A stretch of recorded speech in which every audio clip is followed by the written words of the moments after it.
Welcome to BitBoy Crypto, home of the BitSquad, the largest and greatest crypto community in all of the interwebs. It's around the blockchain. We come to you every Monday through Friday, 5:02 p.m. Eastern Standard Time. It takes us 2 minutes just to make sure this content's going to the next level. Today is no exception. We got some fantastic guests. We're going to jump right into it. We have CryptoWendyO, and I just found out today, coconut shrimp is her favorite shrimp. Number 2 for me, right after shrimp scampi, but we'll let you slide with that one. We also have Altcoin Daily. Just yesterday, they are telling you what altcoins the whales are buying. So you definitely want to check out their content. They got really great content. One of the best Twitters in the game. Also, we have Suppoman, and he was sharing a 610x coin from yesterday. So you definitely want to check out his Twitter. He's got those low cap gems. 610x. I mean, we consider that a win where I'm from. And Nick Damani, according to him, Ben Armstrong, who's a huge fan of water sports, crypto water sports. What exactly does that mean, Ben?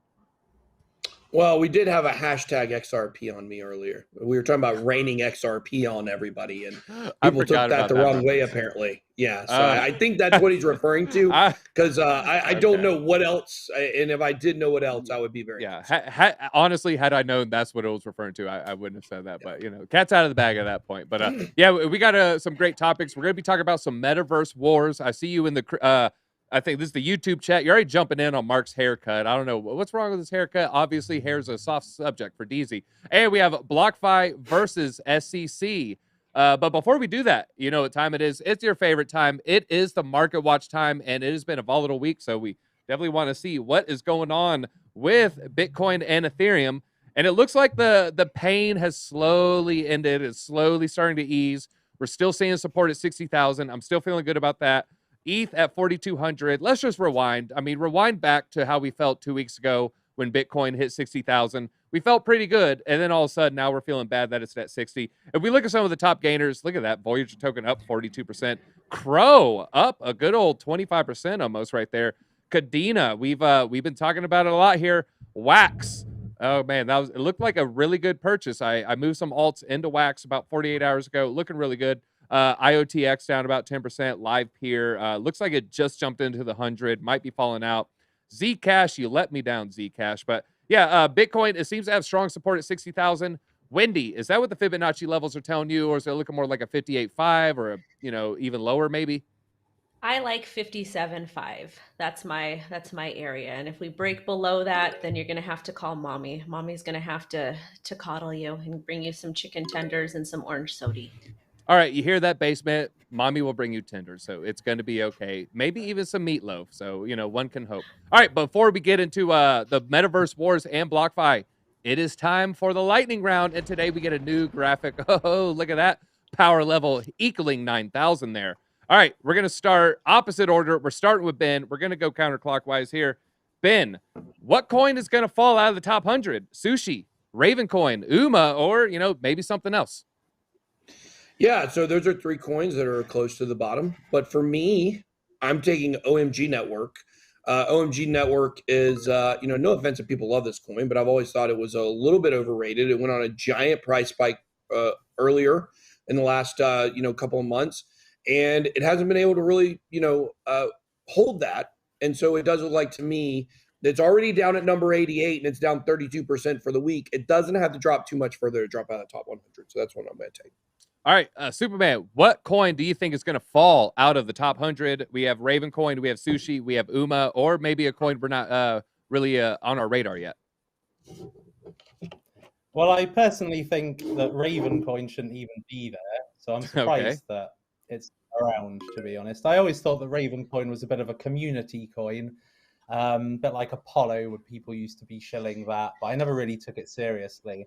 I think Sushi and UMA probably quality.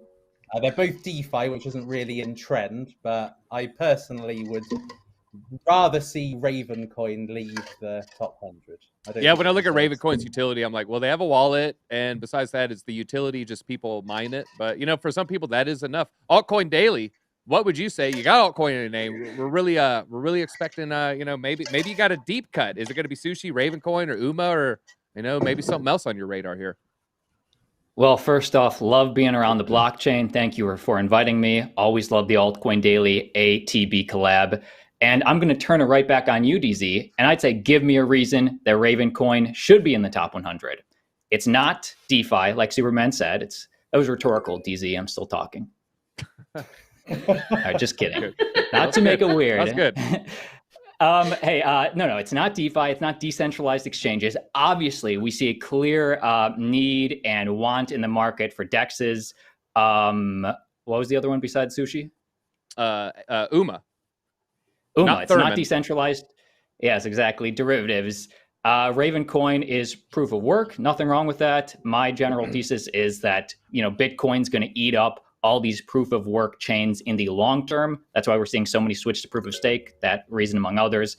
So I would say that please challenge me, but I would say that Raven coin, it is out of there by next week. And Altcoin Daily, again, thanks for wearing purple today. Now, Wendy, you were shaking your head vehemently when he said, this Bitcoin's going to knock out all the other proof of work coins. Is there a proof of work coin that you take exception to? Is it your birthday? Me? No. Yeah. Oh, somebody in the chat said it was your birthday. Anyways, the mining community is so strong. So I don't necessarily think mining cryptocurrencies are going to go away anytime soon, because the mining community is just absolutely strong. Raven is one of their favorites. But can I give a hot take on what coin I think actually needs to leave the top 100? Yeah, let us know. EOS. EOS. You know what? I'm a Wax fan, so I'm taking a little bit of exception to that. I do like Wax, and Wax runs on the EOS blockchain. So I don't know. Just because it runs on the EOS blockchain, it doesn't need to be there. I don't really know what utility it's bringing, and I also have a moon bag of Wax. All right. Well, Crypto Stash somewhere upon hearing that is crying. He's wiping his tears with his mustache now. I mean, you insulted Wax's parent, so I mean, I'm sure he's reeling from that one. Crypto Stash, if you're in the chat, always good to have you around. Of course, we're just picking fun here. But all right, let's get into the first topic. But today we have something special. We're going to be doing some elimination. So if you like what the people are saying, hit +1 in chat. We'll make sure they get some points. Two people are getting eliminated. We're playing around with the show. We have Nick DeMondi, our head researcher. He's he's experimenting some things. That's where the lightning round came from. And now we're going to be eliminating. So guess, it's nothing personal. Okay, it's nothing personal. This is now it's cutthroat. Okay, this is the Hunger Games version of Around the Blockchain. But let's get right into it. We're going to be talking about the metaverse real quick, the metaverse wars. And of course, you can't mention metaverse without our... Jeez. I mean, the mask kills me there. That mask, that's a good mask. I mean, I'd wear that for Halloween next year, just saying. All right, so we're talking about metaverse. Of course, we can't mention that without Facebook. They're entering the space. But the Epic Game CEO, he's also speaking about... And those who don't know, Epic makes Fortnite. Fortnite also runs, and they also own the Unreal Engine. And I don't know what engine's going to, I mean, I could see a future where the Unreal Engine is running most of the metaverses. So what they have to say is pretty important. Plus, I mean, we can't deny the popularity of Fortnite. I mean, it just exploded. It was everywhere. But this metaverse, the Unreal Engine, I'm sure they want to inject that in there. I'm sure they want an open metaverse ecosystem. They don't want one winner, because they want their Unreal Engine on everything. They're going to want it everywhere. But are metaverses really solving any kind of technological issue? Many would wonder that. So Suppoman, I mean, we have telephones. They solve communication. The printing press, that solved, getting books out and the written word out. What exactly is a metaverse solving? I think the metaverse has two really good benefits. The first one is cryptocurrency, because cryptocurrency until now has had no real utility in the real world. But now NFTs, crypto money, all of these digital assets have life in the metaverse. And, the metaverse is two things. It's virtual reality and augmented reality. And they're both digital landscapes. Cryptocurrency has fantastic use case within the metaverse. As far as communication is concerned, yeah, I mean, ever since the COVID of last year, people have been homebound, desk-bound, and they've gotten, it's become convenient to work from home. And with the metaverse, basically you put these glasses on or whatever, however you access the virtual world, and you're in the same room as your colleagues, or you're in the same room as your friends, the same room as your family, without having to leave your home. So as far as I'm concerned, the metaverse is just going to be a whole new world. I've become kind of Mr. Metaverse on YouTube. Basically, my last 5 videos are top 5 metaverse coins. So I'm pretty hooked on the metaverse, and I'm really looking forward to Are you going to wear the Meta costume mask? You know the Zorro mask. Are you going to rock the Meta mask? More than likely, yeah. Hopefully there'll be a. I think it'd be a good look. I think it'd be a good look there. Maybe even toss in a cape. Now, Altcoin Daily. I know you guys. You also talk about metaverses often. Maybe not the last 5 videos in a row, but of the last 10, you know, I know it's made a couple. Now, are you still excited about the metaverse? And have we hit peak insanity, peak hype yet? Have we hit peak hype? We won't probably know until, a month after. But am I still personally excited? Hell yes.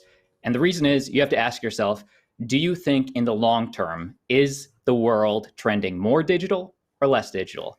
And if you think that the world might be trending more digital over the next 20 years, then you definitely want to pay attention to crypto. You definitely want to pay attention to the metaverse. And all it is just an extension of yourself or your business or your brand into the digital world with verified ownership on the blockchain.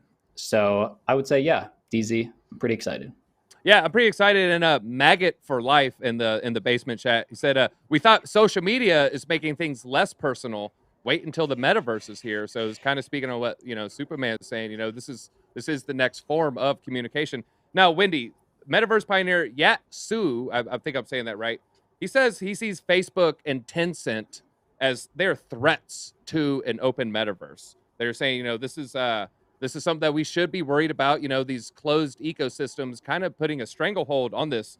So is there another threat of an open metaverse we should be aware of, or is it just, these big tech companies? Well, first and foremost, Facebook, they're not good folks over there. So they always make me worried. At the same time, I do like that they are going to bring in adoption somehow, I guess, if you want to look glass half full. But realistically, the problem that we're going to face, the biggest threat against the metaverse, cryptocurrency, NFTs, blockchain, VR, all that stuff, is really the legalized cartels, because they're going to come in and they're going to dictate what we can and can't do when it comes to blockchain, when it comes to regulation, what we can build. And really, you want to be able to build in like a warm, cozy place so that you can thrive. You want to get enough water, enough sunlight. But when we have these legalized cartels, they're going to tell you, you can't do this and you can't do that. You can't build here, not in this state, not in this city, not da-da-da. So we're going to see a lot of people leave to other countries to build, which is going to be unfortunate. But that's the name of the game, is going to where you are treated best. And just for clarity, when you say these legalized cartels, of course, you mean these tech companies that basically have a monopoly on communication in some sense. We can name names. I mean, the Twitters, the Instagrams, the Facebook. I mean, is that what I you're want referring to to, of course? Not necessarily, but you brought up a good point, because these tech companies, I'm sure they lobby a lot of these big guys like Mr. Zaddy, Gary from the SEC. So of course, they're getting paid and these tech companies are funding it. So then it goes to the legalized cartels, who are the bad guys. And they're the ones that are going to introduce laws, restrictions, and regulations, kind of impeding progress. And we kind of starting to see that happen with the infrastructure bill, when they're speaking about something and trying to regulate something that they haven't taken enough time themselves to research. And they just want to put more gray area to oppress us. Okay. All right. Well, the CEO of Epic Games, his name's Tim Sweeney. And he was saying no company can own the metaverse, just like no company can own the internet. Now, Ben, it seems like we have a powerful ally, in the metaverse being open, but Fortnite's a closed ecosystem. So is this guy just lying? Well, I think what he said here was truly epic. Okay. All right. Fortnite. And it definitely took me a fortnight to come to that conclusion. Listen, here's the thing. I think that, when you're looking at a lot of these people that believe in decentralization, that run completely centralized companies, I mean, it's because there's not another option right now. It's kind of like this is a great example here of kind of the way this works. People say to me all the time, they say, Ben, why do you not only broadcast to decentralized platforms? You believe in decentralization. You love it. Why are you not on Rumble and on, Library? We are on Library, but why are you not on all these decentralized platforms? You want to know why? I'll tell you why. look deep into my eyes. It's because I want people to watch my videos.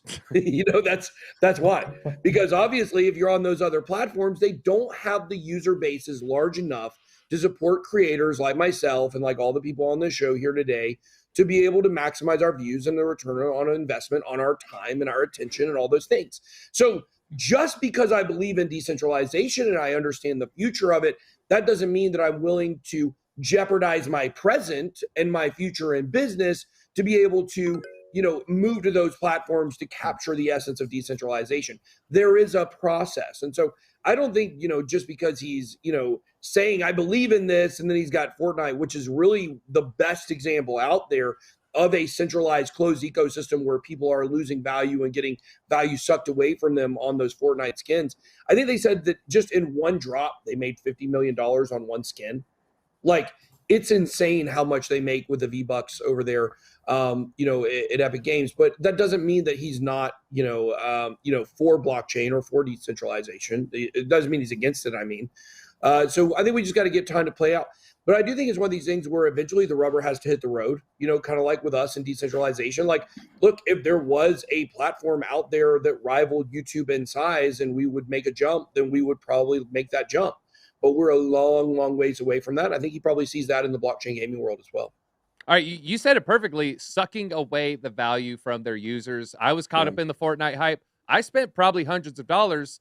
Now, if I just would have put that money in Bitcoin, I mean, it could have been around a $3,000 Bitcoin when that was happening. So we're looking at a 20x. So, I left potentially tens of thousands of dollars had I just put that into crypto. So you definitely have a point there. Hundreds of dollars on Fortnite? Hundreds, yeah. Okay. I have 3 kids that all play, and I can tell you I've definitely spent more than hundreds on Fortnite for sure over the years. I mean, that Travis Scott skin's pretty good. I heard it's breathtaking. So real quick here, Altcoin Daily, go ahead. And I just want to add real quick. I think this is why education and these conversations right now are so important, because I put out a poll on our Twitter a couple of days ago. Where will the metaverse, what will it be built on top of? Ethereum, Polygon, Cardano, Solana, and obviously they can be built on all of them and they can all, interconnect. Somebody made the joke right underneath, it'll be built on the Facebook computer warehouse, overseas or something like that. So there's this disconnect right now of a decentralized metaverse or a centralized metaverse. And I care about decentralization. Every single person right here wants self-sovereignty in some sense. They care about decentralization. I would argue that the average gamer out there, the average person, they just want a fun game. They just want the easiest way to log on. They don't want to have to necessarily, think about a cryptocurrency wallet. So truly, the metaverse that wins will be the one that can get the people, can have a fun experience and a super easy to use experience. And that's what we're fighting for here. So I just want to keep these conversations going. DZ, I made a little crack at you earlier. I love hearing your voice, man. I love hearing your voice. Well, so I love both of you guys, but of course, you're way cooler than your brother. Just don't let them know that I said that. All right, last question on this topic. Suppoman, you've made these coins videos. You're making, metaverse video. Just for our audience here, can you share some of these low cap metaverse gems? Just maybe one or two that really have piqued your interest here. Oh, there's quite a few, and the names escape me now. I actually shared one today called Cyber Trade, which is basically a metaverse GTA, and you can race cars, fight people, do crime. There's another one called Earther, which is basically you're playing the life of either a businessman, a scientist, or somebody in the war, and it all depends on kind of what your personality's like. And these are the kinds of things that really excite me, because I don't know if you've watched Black Mirror, but Black Mirror is just kind of painting this horror story around technology and how advanced it's getting. And one of them is, one of the episodes is called Striking Vipers, where you actually play the first person part of a fighter. And it's interesting that we're kind of seeing these games become a reality in the metaverse, and Earther is one of them. I would say that there's a bit of a disconnect between, there are certain games that I really like that are coming out, but they're not necessarily going to be on the best launch pads.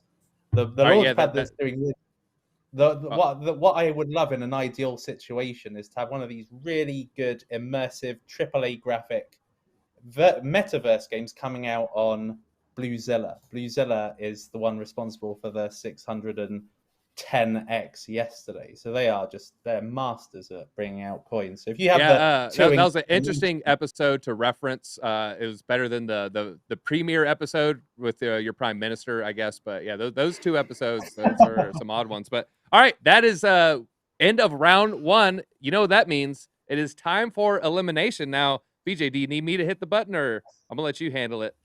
It is elimination off time. My own show. We can do it together. I'll do Ben. I want BitBoy longer. I don't get to go.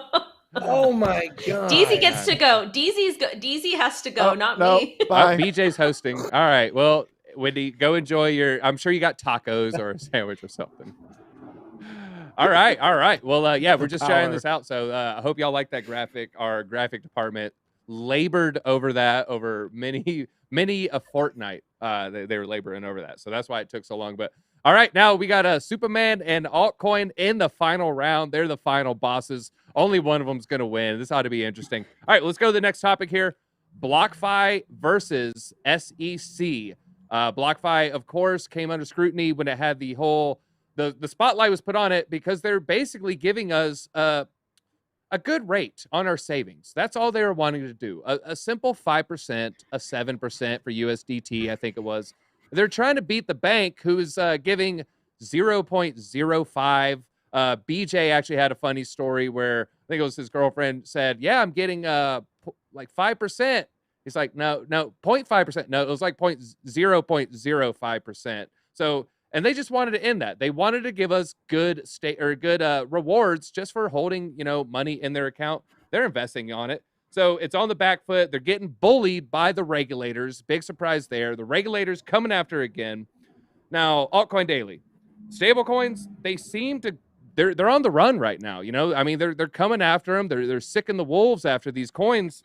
Is this action against BlockFi going to make DeFi stronger because now they know what not to do? Or is this just an overall attack and we should be worried if we're fans of DeFi? I would say this is very encouraging for DeFi because this is the government going after CeFi. BlockFi is interest-bearing accounts and banking type services for cryptocurrency, which means that anything you would normally get in a bank, BlockFi is providing if you own crypto and deposit with them.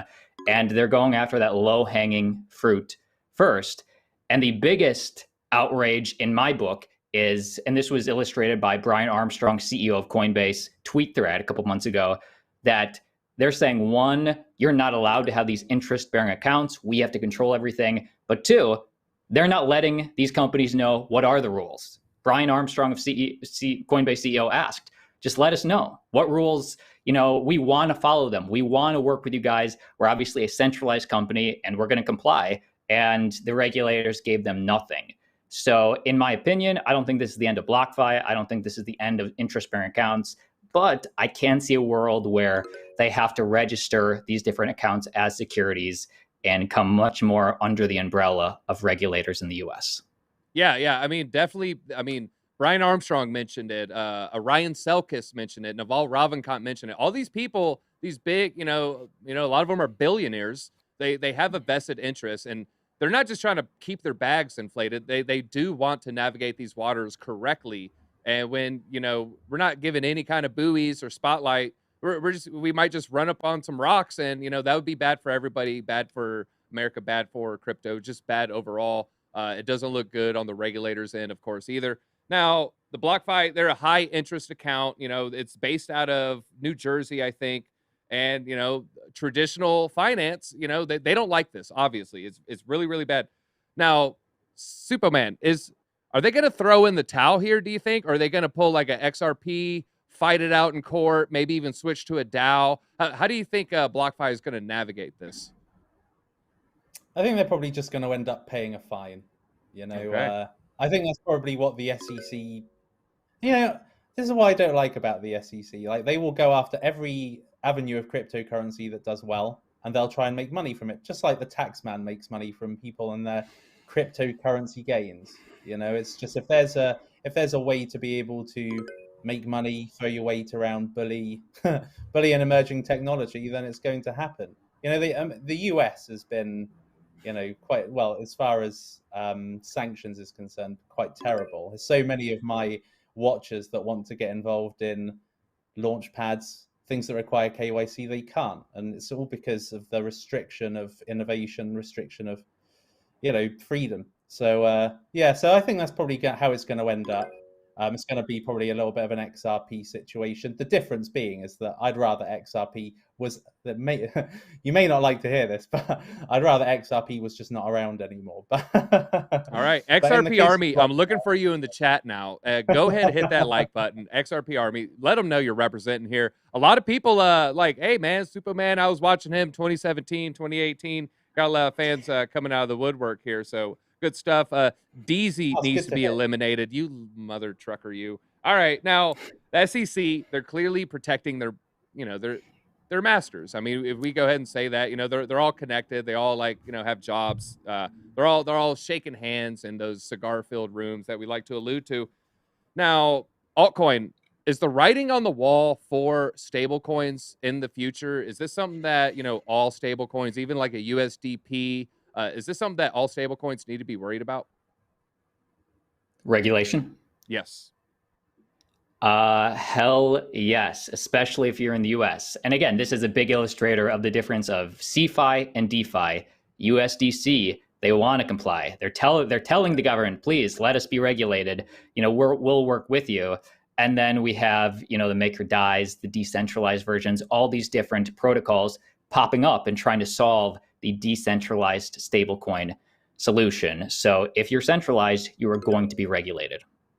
Okay. All right. Now, Suppoman, are exchanges next on the chopping block?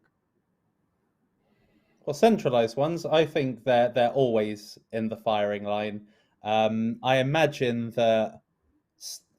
when it comes to the beginning of the bear market, which I think is going to happen next year, personal opinion, I think that's when you're going to see a tirade of negative news, exchanges being targeted. I think it's inevitable. There's going to be a load of negative stories that bring the cryptocurrency market down, and I think that exchanges being so powerful, and you know, that's how you access your crypto, that's how you invest in the cryptocurrencies you like, they're going to be targeted. However, we're in a different landscape now. We've got decentralized exchanges. We don't really care so much about centralized exchanges anymore. Yeah. And Twitch chat, you guys are pretty funny. I can't really say your name, Vamper. I'm not gonna say the front part, but yeah, y'all are killing it in the chat there. YouTube chat too. Yeah, they're loving what y'all are saying here. God, y'all really like that that one coin. Y'all just keep sharing it and sharing it. Obviously, if there's some coin we don't know about, like, we can't give an opinion on. Just a heads up there. But that is all we have time for. Suppoman, you ended up winning. You stole it from Mr. Purple himself there at the final end. With that victory, you get about 30 seconds to leave us with the parting thought and tell the people, you know. Oh, real quick, if you could lead with, a couple people couldn't understand those two coins. They're blaming your accent. I say, no, fix your ears. Get the wax out. I'm not talking about wax P on the EOS blockchain. But yeah, if you want to lead with those two coins, just a real quick reminder for the chat. They definitely want to know. Yeah, so it was Cybertrade and Earther. There are many more good ones. Basically, I like to follow the trend, and the trend at the moment is Metaverse. I love Metaverse. I think that it's bringing life to our cryptocurrency assets at last. You know, you can buy your artwork and you can store them in your gallery. So yeah, I'm really loving the cryptocurrency landscape right now. I think that we've just got to enjoy it the next few months, whilst it's going to be very bullish and greedy. All right, and I love it. That's all we got time for today. And until next time, BitSquad, DZ out. Pluto's a planet.